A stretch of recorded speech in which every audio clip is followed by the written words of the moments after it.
চলো আজকে আমরা 2024 সালে যারা এবার এইচএসসি পরীক্ষা দেবে তাদের এইচএসসি পরীক্ষা পেছানো সংক্রান্ত কয়েকটা নোটিশ দেখব।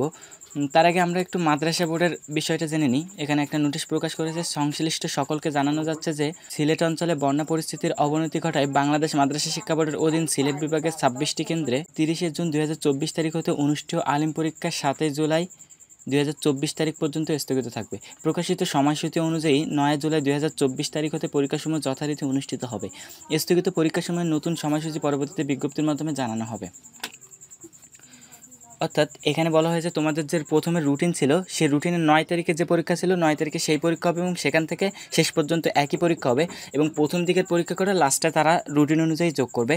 এটা ছিল মাদ্রাসার জন্য কথা। আর এদিকে জানি যে এইচএসসি পরীক্ষা পিছানো সংক্রান্ত ফেসবুকে তো অনেক আন্দোলনই চলতেছে, ছাত্রছাত্রী সবাই চায় যে পরীক্ষাটা পিছানো হোক। এদিকে কালবেলা নিউজ ভোটের আয়োজন করেছিল, সেখানেও প্রায় 5 লক্ষর মতো ভোট পড়েছিল পরীক্ষা পিছানো সম্পর্কে। এদিকে আরও একটা নোটিশ ডেইলি ক্যাম্পাসে, এটা একটু পড়ে দেখি। সব বোর্ডের এইচএসসি পরীক্ষা পেছানো নিয়ে যা জানালো আন্তঃশিক্ষা বোর্ড।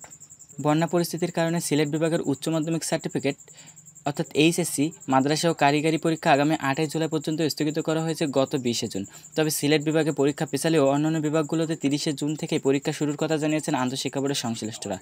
এদিকে পরীক্ষা পেছানোর দাবিতে শিক্ষার্থীরা জানান 2023 সালের ফেব্রুয়ারিতে এইচএসসির ক্লাস শুরু করে এখন 24 সালের জুনে পরীক্ষা নেওয়া হচ্ছে।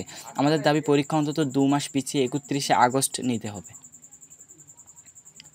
তো এই সম্পর্কে তো অনেক কথা আছে যে ছাত্রছাত্রী সবাই চাচ্ছে পরীক্ষাটা পেছানো হোক, কিন্তু শিক্ষা বোর্ড কিন্তু কোনোভাবেই পেছাতে রাজি না।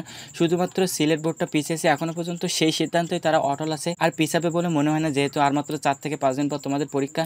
আর যদি পিছায় তাহলে তো তোমরা সাথে সাথে নোটিশ পেয়েই যাবো আমাদের ইউটিউব চ্যানেলে। তো আজকের ভিডিও এ পর্যন্তই।